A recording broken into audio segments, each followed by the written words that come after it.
If you want to make everyone happy, you should be selling ice creams and not doing politics. What happens to Harin Fernando? Is he in no man's land or is he going to go back to the SJB? I would not be contesting elections. I want to take a break.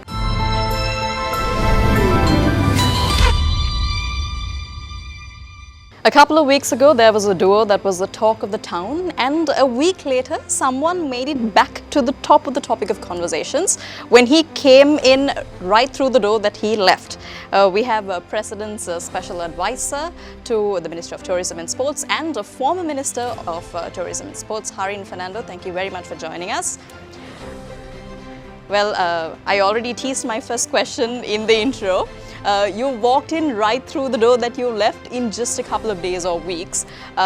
You were the Minister of Sports and Tourism, and now you're the Special Advisor to the President, to the Ministry of Sports and Tourism, and he's actually the Minister overlooking the portfolios now. So what's the difference between the job role that you did before and now? So what happened was I was a Minister for Lands, Tourism, Youth and Sports.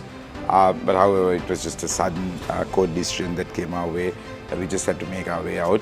But I haven't still gone back, even though you said that I came out and been back on the same door. No, I haven't gone back.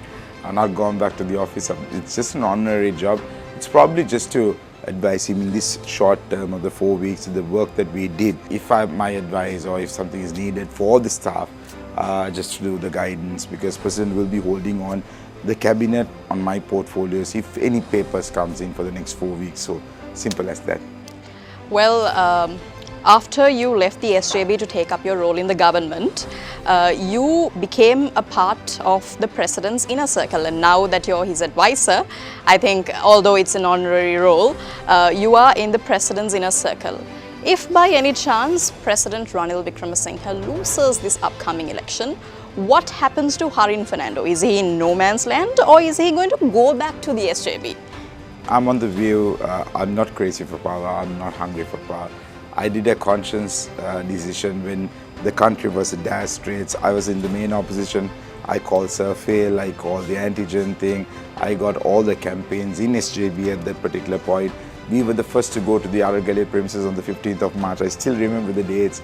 I still remember carrying those coffins and putting it inside the President's Secretariat. But I also am a citizen of this country, and I felt when the country was falling apart, I felt I'm responsible for creating this whole havoc, because it went out of hand, it went out of control. People were killed there was an MP who was hacked to death. There were people's houses that was burned.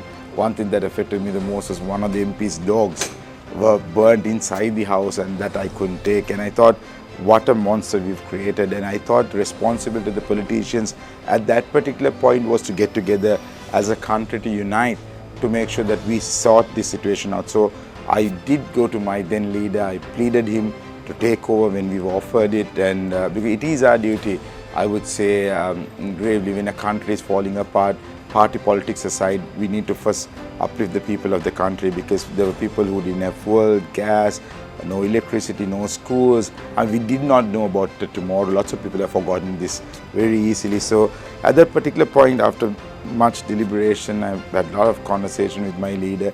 I didn't want to go. I said, at least you support if Ranil is taking it, give few of your senior people to go and work with him, stabilize the country, go for election. But I felt that he was not very sure of what he wanted to do. So I thought I was going to do a suicide mission on my politics. So I'm saying if Ranil doesn't win, keep this thing. I would not be contesting elections. I want to take a break. I need to value myself. I need to value my values. So I think I did the right thing at the right time, and I'm really happy at the time that I got to go, because I performed. Sri Lanka Tourist Board became the world's best tourist board. Sports was a very short time. People asked me, did I play, did I bat, did I bowl? No, but I made sure there are a few changes that was made, and we were able to beat India after 27 years. 2 days later, I'm out of my seat, but I was thinking that was the best exit that I could have, rather than Ranil losing and having to go home. So I think my time is still good. God is still above me, so I'm quite happy about the outcome. So I'm quite sure, looking at the scenarios, for Ranil to get a gas cylinder as his symbol is a blessing in disguise, because that's where all this started. So looking at all of that, looking at being a little bit superstitious, I think all of that are working well, and I think people will realize where we were 2 years ago if they really knock on their hearts.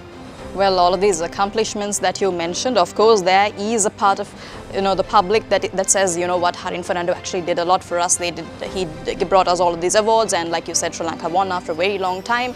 But at the same time, there is another group of people who are there to criticize you. Just like you said, you're the one who said Sir Fail and all of these comments. You said Sonic in Parliament. There's a lot that people have to talk about. And you, after all of that, all of those comments, went back to when you were sworn in as a minister in that new cabinet. You took oaths in front of Gotabaya Rajapaksa that you criticized so much. So I would say there is a part of the public that have doubts about Harin Fernando's principles. What do you have to say about that?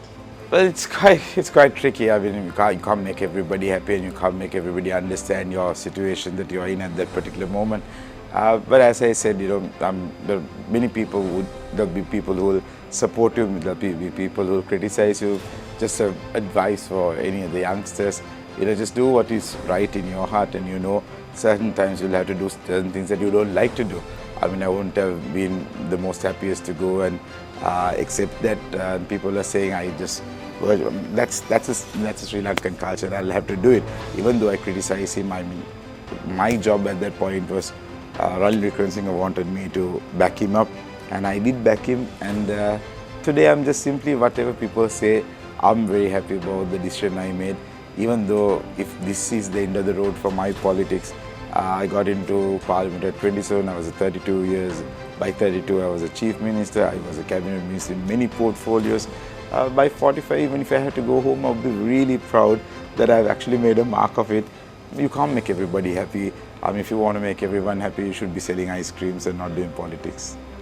Great. And my last question for you is, while you were the Minister of Tourism, there was one thing that got all the Gen Zs, all the millennials excited. That is Ed Sheeran's concert. Oh, it's coming. Is it? It's coming. Okay, so Minister or not, Harin Fernando says... Also, let me be very, very clear, because these kind of issues, when it's A-grade artists, performers, they do not want anyone else to announce it before they sign those contracts. But I'm just still saying there could be very, very good news coming in January, and I only hope that the announcement will come before even my advisor term ends. And I hope that will be the best news I can give, and that will be a nice sign off for myself to say that I did what I said. So be rest assured, something good is going to come.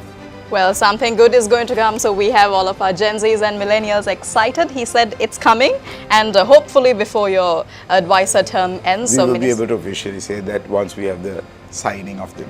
That's great. So thank you so much for joining us. Thank you.